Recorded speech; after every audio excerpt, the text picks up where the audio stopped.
nos ha llamado no solamente a nosotros la atención, sino creo que a todo el mundo en redes sociales, algunos comentarios que has hecho en el Twitter. Un día como hoy, en 1962, a 10 días de la transparencia o transferencia de mando, las Fuerzas Armadas tomaron el poder ante la falta de pronunciamiento del Jurado Nacional de Elecciones debido a las denuncias de fraude en esas elecciones generales.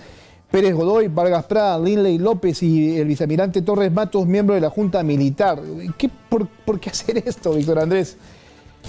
Cuéntanos. No, yo creo que mire, yo soy un amante de la historia, ¿no? No, obvio. La historia nos enseña muchas cosas. Y lo único que he hecho es recordar una fecha, nada más. Como recuerdo muchas otras fechas también, ¿no? Y claro, eso se puede interpretar de alguna manera. No, la única manera que hay que interpretarlo es de que hay que recordar las fechas para no olvidar la historia. La historia es una enseñanza constante y permanente de lo que ha pasado en el Perú y de lo que podría pasar si no se corrigen los errores pasados, ¿no? No, claro, eso finalmente está, pero también hay que dejar que la historia se escriba, ¿no es cierto? Cual fuera esta. En realidad, son capítulos que se tienen que dar y a veces hay que también respetarlos, ¿no es cierto? Hay quien dice que esto que tú has publicado, por ejemplo, es prácticamente una actitud golpista. No, en absoluto. Hay que leer bien el texto. Lo que pasa es que hay gente que no sabe leer ni interpretar o que lee entre líneas, pero podría ser una condena al golpismo y podría sobre todo ser una condena al fraude, ¿no? Claro que sí. Yo creo que es una recordación de lo que ha pasado en un pasado reciente, por 60 años tampoco pues es una fecha muy lejana y que es algo que no se puede repetir, que no se debe repetir. Cualquiera de las dos cosas, en realidad. Sí, bueno, pero yo creo que hay que interpretarlo de la manera más exacta, ¿no? La historia se escribe una sola vez y se debe escribir siempre con la verdad.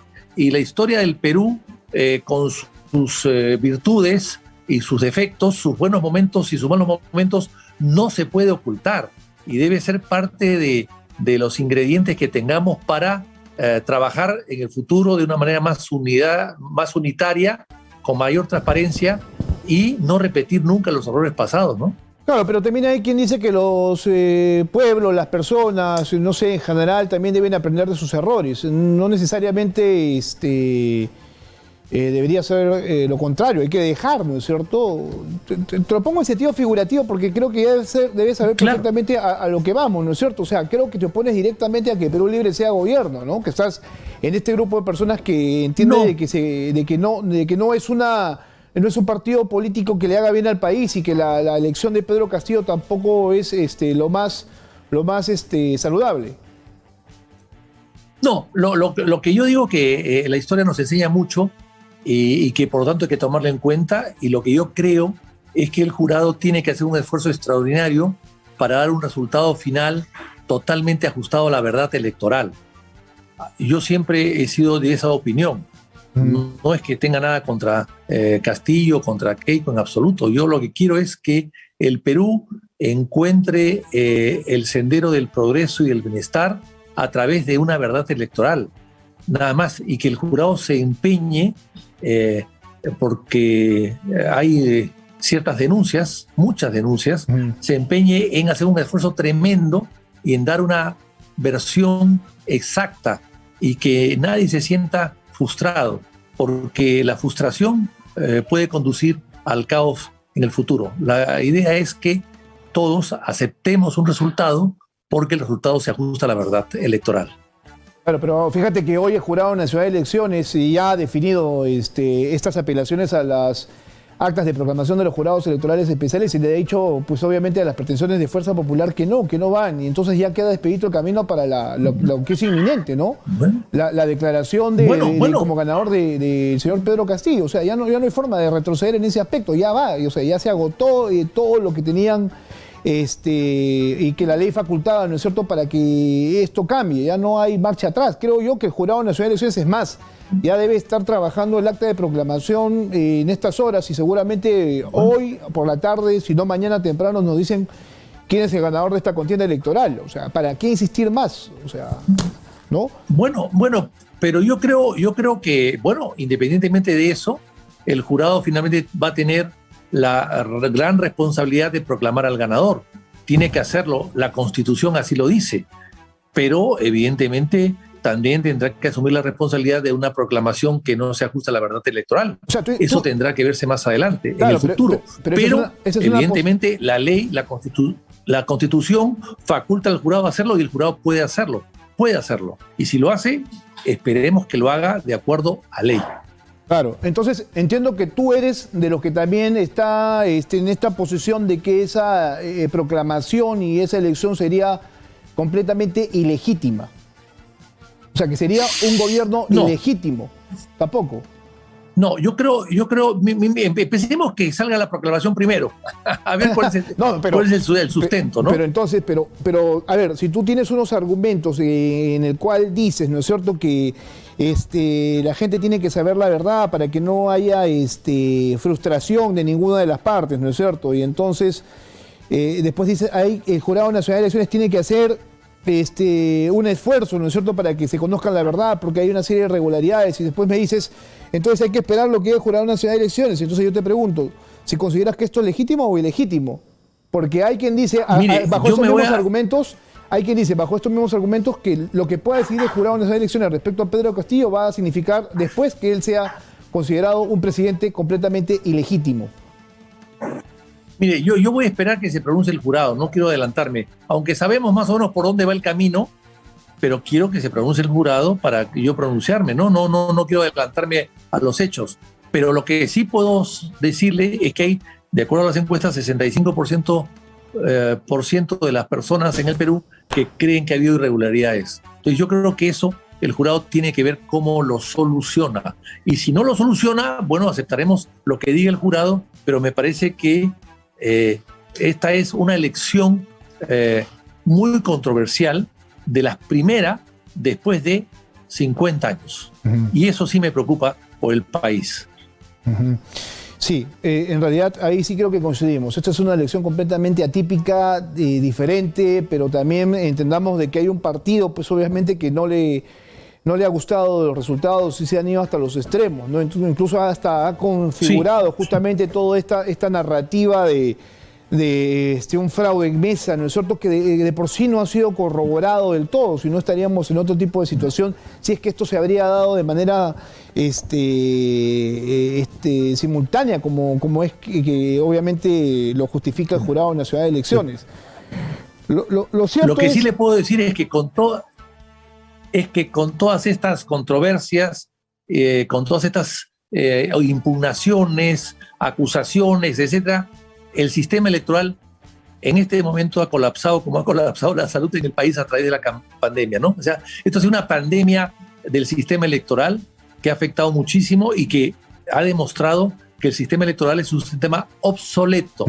Este sistema electoral actual y el Jurado Nacional actual fue casualmente hecho y reformado a raíz del año 62, a raíz del fraude del 62. Y fue reformado totalmente y el nuevo jurado tiene una estructura muy parecida al de aquella época y el voto secreto, tal como está constituido todo el sistema de votación, es implementado a raíz del año 62, implementado por la Junta Militar de Gobierno de aquella época y está vigente hasta nuestros días y el tiempo ha demostrado que ya es obsoleto. Por lo tanto, hay que hacer un verdadero cambio y una reforma del sistema electoral en el Perú. Bien, mira, quiero que escuches por favor lo que ha dicho el señor Mesías Guevara justamente de Acción Popular sobre esta interpretación que le da a tu tweet. Así que lo escuchamos y comentamos. Bueno, yo pienso que Víctor Andrés García Belaúnde es una y lo que ha hecho ayer es ir en ese sentido. Pero sin embargo considero que recordar ese tipo de historias en estos momentos difíciles podría generar cierta controversia, cierta suspicacia. Y es por eso que yo simplemente le digo, no hay que hacer apología del golpismo cuando Acción Popular en carne propia lo ha sentido, lo ha sufrido, y también curiosamente somos los que hemos tomado la posta después de un golpe de una dictadura, el caso del 80, el caso del 2001, tanto con Fernando Belaúnde Terry y Valentín Paneagua Corazao. Por lo tanto, creo yo que no es oportuno que hagamos ese tipo de recuerdos. Bueno, ya lo escuchaste, ¿no? Lo ha sido hasta más directo. Te he pedido que no hagas apología al golpismo, porque obviamente hay ahí un poco de ropa tendida, recordando lo que le pasó al señor Fernando Belaúnde Terry, ¿no? Al presidente. Sí. Yo aprecio mucho a Mesías, y es mi correligionario, y he hablado con él, y él dice podría, y él dice quizás no sea el momento. Bueno, es su opinión y yo la respeto muchísimo, por supuesto que sí. Pero, y también ha dicho que soy historiador. Yo soy un amante de la historia más que historiador, ¿no? Aunque conozco de historia bastante bien y he escrito mucho sobre historia, pero no me considero un historiador. Sin embargo, me gusta la memoria histórica, sí. Lo que, bueno, la diferencia con mi amigo Mesías es que él cree que quizás no sea oportuno decirlo ahora, o estamos hablando de tiempo, de oportunidad de decirlo o no decirlo, pero los hechos están allí, y Acción Popular evidentemente nunca ha sido golpista, pero Acción Popular le ha afectado los fraudes, porque el 62 hubo un fraude contra Acción Popular y se protestó en su momento, es una larga historia, y debido a este fraude se cambió todo el sistema electoral en el Perú, y hoy día ese sistema electoral sobrevive hasta el día de hoy y ha dado buenos resultados. Hasta el día de hoy ha dado buenos resultados. Esta última elección ha sido un poco cuestionada, pero en todo caso ha dado resultados. Yo lo que quiero decir es que la historia hay que recordarla siempre. Hay que recordarla siempre porque nos enseña demasiado. Nos enseña más que demasiado, nos enseña muchísimo y aprendemos de ella todos los días para no repetir los errores del pasado. Y lo que pasó el 62 fue un gran fraude. Ninguno de los candidatos en ese momento, ahí La Torre, ni Belaúnde, ni Odría, llegaron al tercio, que eran indispensables para gobernar, llegar al tercio, y la diferencia fueron 20.000 votos. 20.000 votos, y luego salió un libro blanco del ejército peruano que demostraba todo lo que había pasado en esas elecciones, con posterioridad a esa fecha. Entonces, la historia es muy larga, claro, pero yo creo que siempre nos enseña. Y recordar no es malo, recordar es no olvidar, recordar es simplemente aprender del pasado para no cometer errores en el futuro. Sí, claro, pero la idea, creo, es no repetir aquello que se hizo mal, ¿no es cierto? Y que generó consecuencias negativas. Totalmente para de acuerdo. el país, porque no podemos avalar ni dictaduras de izquierda ni de derecha, y tampoco dictaduras militares, que creo que ha quedado en el pasado. Hoy, es más, existe un compromiso mayor de las Fuerzas Armadas por no repetir este tipo de escenarios. ¿Por qué? Porque las Fuerzas Armadas quieren convivir con un sistema democrático, las Fuerzas Armadas quieren evitar el totalitarismo, quieren evitar una serie de controles que se dieron en su momento y que fueron del todo nefastas, ¿no es cierto? Que no permitieron que el país crezca, ¿no es cierto? Y se desarrolle. No, sí, totalmente de acuerdo, totalmente de acuerdo. Yo creo que la Fuerza Armada no puede ni debe intervenir nunca más en las decisiones políticas, ni menos en las elecciones. Pero lo que también trato de rescatar de esta nota es que tenemos que ser exigentes con la transparencia y con la vigencia de las leyes y la Constitución. Tenemos que ser transparentes y exigentes con la verdad electoral. Pero y tenemos que condenar. Pero, Víctor Andrés, eso es lo fraude, que viene, ¿no? eso es lo que viene después, pues, ¿no es cierto? Primero que asuman el gobierno. Yo creo que hay que ser respetuosos del sistema democrático. Creo que las reglas están ahí en un sistema completamente imperfecto. Somos un país imperfecto para empezar, ¿no es cierto? Tenemos grandes problemas, pero hay que respetar este tipo de procesos, ¿no es cierto? Mal que bien ya tienen o van a tener un resultado, y creo yo que al próximo gobierno lo que le toca es, primero, tomar acción, luego decirnos exactamente qué van a hacer, y luego, como tú bien claro lo señalas, ¿no es cierto?, exigirles que hagan las cosas bien, que es lo que ahora nos debe tocar. Exactamente, exigirles, todos, los que estamos a favor o en contra de cualquier candidatura, unirnos en torno no a una candidatura, sino unirnos en torno a una verdad, ¿no? A la verdad electoral. Claro.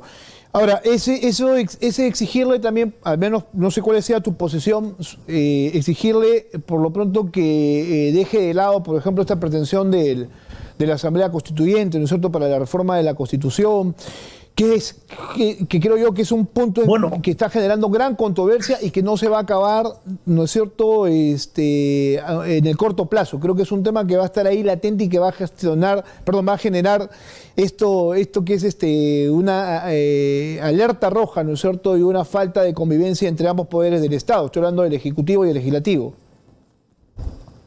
Sí, yo creo que la Asamblea Constituyente, yo creo que hay que reformar la Constitución. En Acción Popular, inclusive el año 2000 planteamos, cuando se fue Fujimori, planteamos retornar a la Constitución de 1979 a través del artículo 306 de esa Constitución que lo permitía, pero no se dieron las condiciones para hacerlo en ese momento, y Paniagua presentó una comisión que estudió la reforma y dejó listo una reforma de la Constitución que se quedó en el Congreso inclusive con dictamen.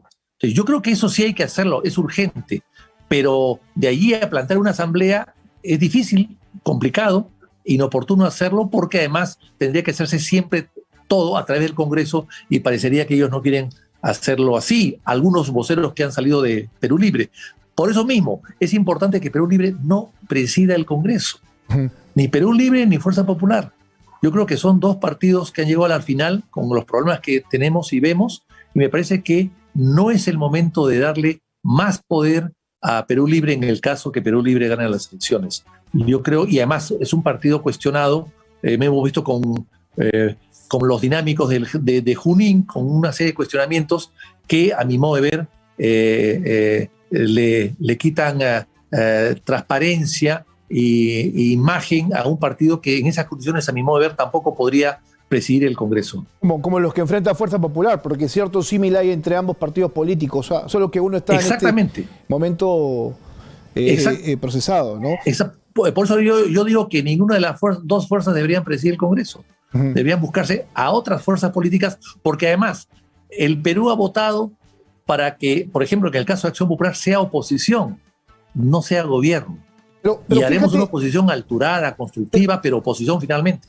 Pero fíjate, yo lo tengo aquí, ¿no? Estábamos viendo la semana pasada el tema de cuántos votos tendría, por ejemplo, la opción de Perú Libre y la acción de Fuerza Popular, ¿no? La opción, perdón. Entonces, ustedes están incluidos dentro de las opciones que tiene Perú Libre, o sea, hay una mayor cercanía para formar parte de la mesa directiva. Bueno, eso lo deciden, la bancada es autónoma y ellos tendrán que tomar sus decisiones, pero la idea no es que presida Perú Libre ni Fuerza Popular, la idea es que presidan otra fuerza política que puede ser Acción Popular misma, siendo la fuerza siguiente en números, o APP, o cualquier otra. Yo creo que en base a esas fuerzas que no han participado en la segunda vuelta y que no han tenido este enfrentamiento y este desgaste, y podrían perfectamente bien sumar suficientes cantidad de votos para poder tener ellos una presidencia del Congreso.